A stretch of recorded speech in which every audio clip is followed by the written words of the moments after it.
घना जंगल, चारों तरफ ऊंचे ऊंचे पेड़, पत्तों के बीच से छनकर आती हल्की धूप और उस सन्नाटे को तोड़ती सिर्फ पक्षियों की आवाज। ये कोई फिल्म का सीन नहीं है, ये भारत के दिल की सच्चाई है, जहां आज भी एक ऐसी दुनिया बसती है जो हमारे शहरों की भीड़ भाड़, शोर और भागदौड़ से बिल्कुल अलग है।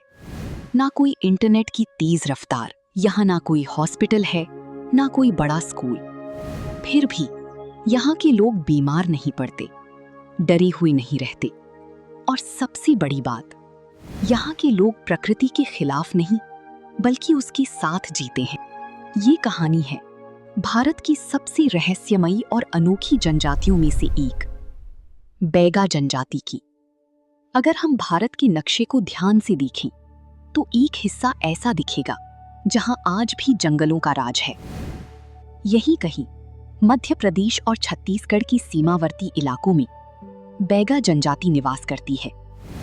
लेकिन बैगा सिर्फ एक जनजाति नहीं है, ये एक पूरी जीवन शैली है, एक सोच है, एक ऐसा नजरिया जो इंसान और प्रकृति के बीच संतुलन बनाकर चलता है। सरकार ने इन्हें पर्टिकुलरली वल्नरेबल ट्राइबल ग्रुप यानी पीवीटीजी में रखा है। इसका सीधा मतलब है कि ये जनजाति बहुत कम संख्या में बची है और आधुनिक दुनिया के साथ कदम मिलाने में संघर्ष कर रही है। लेकिन यहाँ एक सवाल उठता है, क्या सच में बैगा लोग पीछे हैं, या फिर हम उनसे बहुत आगे निकलकर कुछ जरूरी चीजें पीछे छोड़ चुकी हैं? बैगा लोग खुद को धरती का बेटा मानते हैं। उनका मानना है कि धरती हमारी माँ है और जंगल उसका शरीर। इसलिए वे जंगल को काटना या उसे नुकसान पहुंचाना पाप मानती है। बैगा जनजाति के लिए जंगल सिर्फ संसाधन नहीं है, जंगल उनका परिवार है। जब एक बच्चा जन्म लेता है तो उसके नामकरण में भी जंगल का हिस्सा होता है। जब कोई मरता है तो उसकी आत्मा को भी जंगल में ही शांति मिलती है। उनके लिए हर पेड़ में एक आत्मा होती है, हर नदी में एक देवी बसती है और हर पहाड़ एक रक्षक होता है। जहां हम लोग पेड़ों को काटकर घर बनाते हैं, वहीं बैगा लोग पेड़ों के बीच घर बनाते हैं। जहां हम जंगल को खत्म करके शहर बनाते हैं, वहीं भी जंगल को बचाकर जीवन जीते हैं। उनकी सोच बहुत सरल है, अगर जंगल रहेगा तो हम रहेंगे। बैगा जनजाति का इतिहास उतना ही रहस्यमयी है जितना उनका जीवन। कुछ मान्यताओं के अनुसार बैगा खुद को धरती का पहला इंसान मानते हैं। उनकी कहानियों में आता है कि जब भगवान ने धरती बनाई तो सबसे पहले बैगा को ही यहां बसाया गया। वे खुद को धरती का रक्षक मानते हैं, ना कि उसका मालिक। इतिहासकारों के अनुसार बैगा जनजाति हजारों सालों से इन जंगलों में रह रही हैं।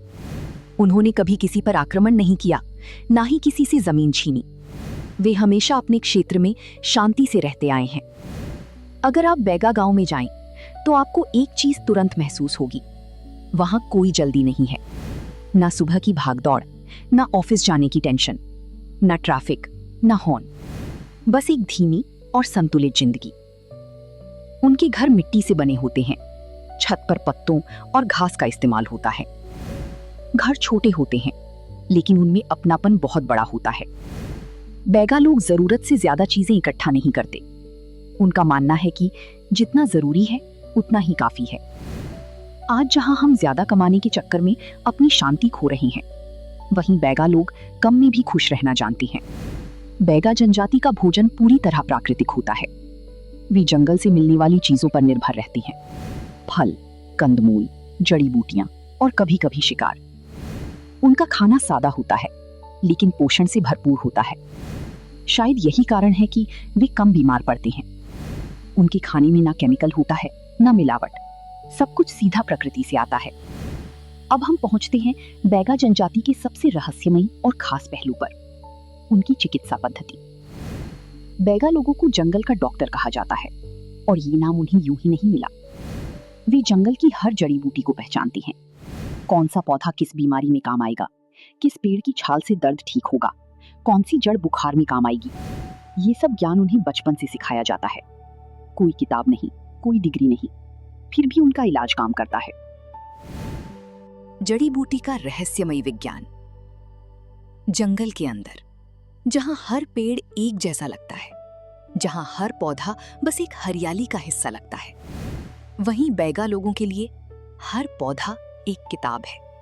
एक ऐसी किताब जिसे उन्होंने कभी पढ़ा नहीं, लेकिन पीढ़ियों से समझा है। बैगा वैद्य, जिन्हें गुनिया कहा जाता है, उनके पास एक ऐसा ज्ञान होता है जो आज के बड़े बड़े डॉक्टर भी नहीं समझ पाते। अगर किसी को तेज बुखार हो जाए तो वो तुरंत जंगल में जाते हैं, एक खास जड़ निकालते हैं, उसे पीसकर काढ़ा बनाते हैं और कुछ ही समय में मरीज को राहत मिलने लगती है। अगर किसी को चोट लग जाए तो वो पेड़ की छाल का लेप बनाते हैं जो घाव को जल्दी भर देता है। सांप काट ले तो उसके लिए भी उनके पास इलाज होता है। ये सब सुनने में किसी चमत्कार से कम नहीं लगता, लेकिन बैगा लोगों के लिए ये उनकी रोजमर्रा की जिंदगी है। बैगा जनजाति में इलाज सिर्फ दवाई तक सीमित नहीं होता, उसमें आस्था भी शामिल होती है। जब कोई गंभीर बीमारी होती है तो गुनिया सिर्फ जड़ी बूटी नहीं देता, वो कुछ मंत्र भी बोलता है, कुछ विशेष रस्में भी करता है। उनका मानना है कि बीमारी सिर्फ शरीर में नहीं होती, कभी कभी आत्मा भी बीमार हो जाती है, और उस आत्मा को ठीक करने के लिए दवाई के साथ विश्वास भी जरूरी है। यही कारण है कि उनका इलाज सिर्फ शरीर को नहीं बल्कि पूरी इंसान को ठीक करता है। गोंदना, टैटू, पहचान से भी आगे। अगर आपने कभी बैगा जनजाति की महिलाओं को देखा हो तो एक चीज जरूर नोटिस की होगी, उनके शरीर पर बने खूबसूरत और गहरे टैटू। इन्हें गोंदना कहा जाता है, लेकिन ये सिर्फ एक डिजाइन नहीं है, ये उनकी पूरी जिंदगी की कहानी है। एक लड़की जब छोटी होती है तो उसे पहला गोंदना दिया जाता है। जैसे जैसे वो बड़ी होती है वैसे वैसे नए डिजाइन जुड़ते जाते हैं। हर डिजाइन का एक मतलब होता है। कुछ गोंदना देवी देवताओं से जुड़े होते हैं, कुछ शादी और सामाजिक पहचान से, और कुछ सुरक्षा के लिए बनाए जाते हैं। लेकिन सबसे दिलचस्प बात क्या है? बैगा समाज में माना जाता है कि मरने के बाद सिर्फ गोंदना ही आत्मा के साथ जाता है, इसलिए महिलाएं इसे बहुत गर्व से अपनाती हैं। जहां आज के समय में टैटू सिर्फ फैशन बन चुका है, वहीं बैगा जनजाति में ये आत्मा का हिस्सा है। गोंदना बनवाना आसान नहीं होता, ये एक दर्दनाक प्रक्रिया होती है।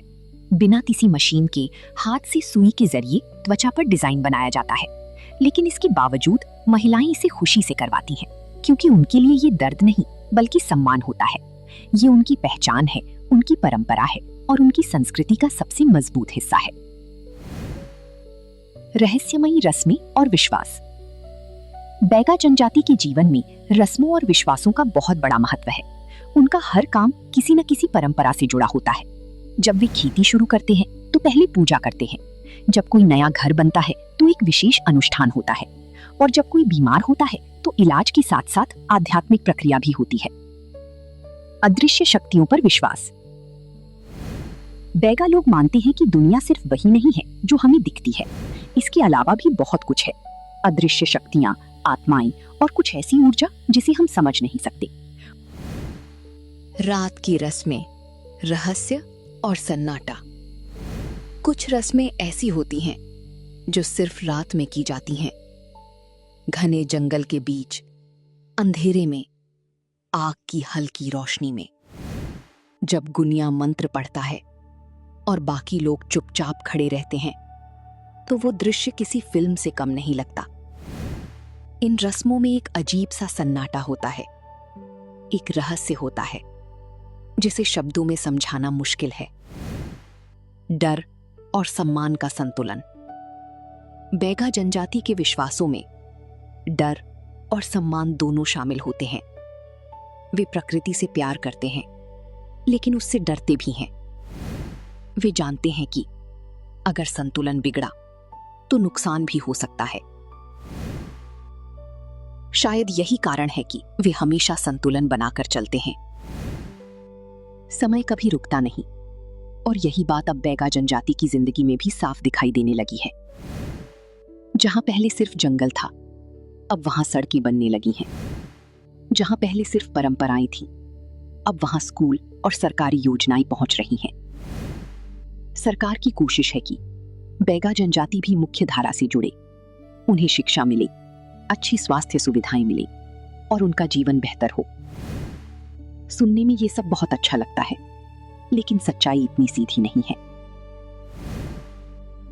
शिक्षा, एक मौका या पहचान का नुकसान। आज बैगा बच्चों को स्कूल भेजा जा रहा है, उन्हें किताबों से पढ़ाया जा रहा है, उन्हें शहर की भाषा सिखाई जा रही है, लेकिन इस बदलाव के साथ कुछ बहुत जरूरी चीजें छूटती जा रही हैं। पहले जो बच्चा अपने दादा से जड़ी बूटी पहचानना सीखता था, अब वो स्कूल में गणित और अंग्रेजी पढ़ रहा है।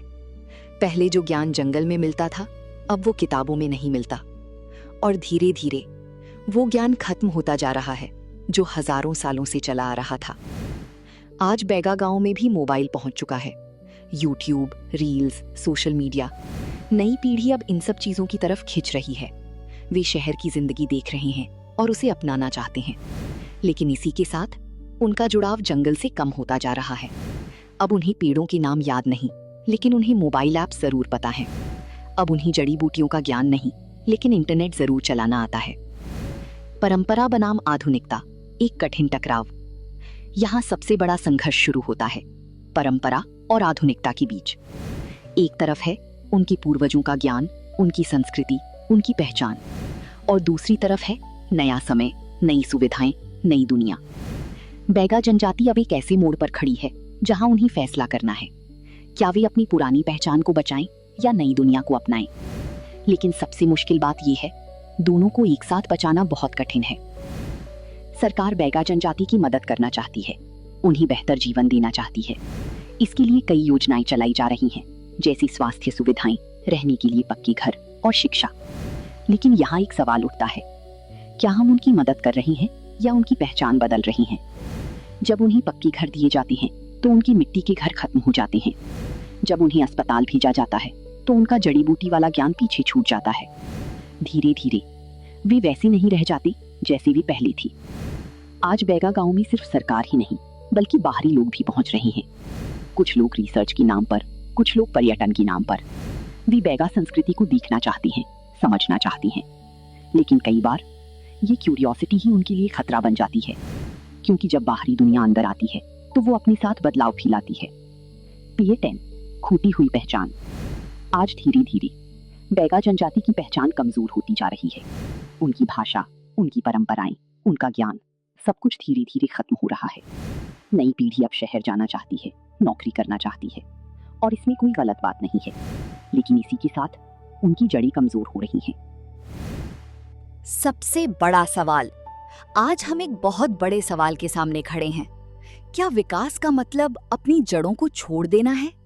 क्या आधुनिक बनने के लिए हमें अपनी परंपराओं को खत्म करना जरूरी है? बैगा जनजाति की कहानी हमें यही सोचने पर मजबूर करती है। बैगा जनजाति हमें बहुत कुछ सिखाती है। प्रकृति के साथ संतुलन बनाकर जीना, जरूरत से ज्यादा चीजें इकट्ठा ना करना, हर चीज का सम्मान करना। आज जब पूरी दुनिया क्लाइमेट चेंज से जूझ रही है, तो बैगा जैसे लोग हमें रास्ता दिखा सकते हैं। शायद असली विकास वही है जहां हम आगे बढ़ें लेकिन अपनी जड़ों को ना भूलें, जहां हम नई चीजें सीखें लेकिन पुरानी चीजों का सम्मान भी करें। बैगा जनजाति सिर्फ एक समुदाय नहीं है, ये एक सबक है, एक चेतावनी है और एक उम्मीद भी है। अगर हमने समय रहते इनकी संस्कृति को नहीं समझा तो आने वाले समय में बैगा जनजाति सिर्फ किताबों में रह जाएगी। अगर आप चाहते हैं कि ऐसी अनसुनी और सच्ची कहानियां दुनिया तक पहुंचे तो इस वीडियो को जरूर शेयर करें, क्योंकि कभी-कभी एक शेयर एक पूरी संस्कृति को बचाने में मदद कर सकता है।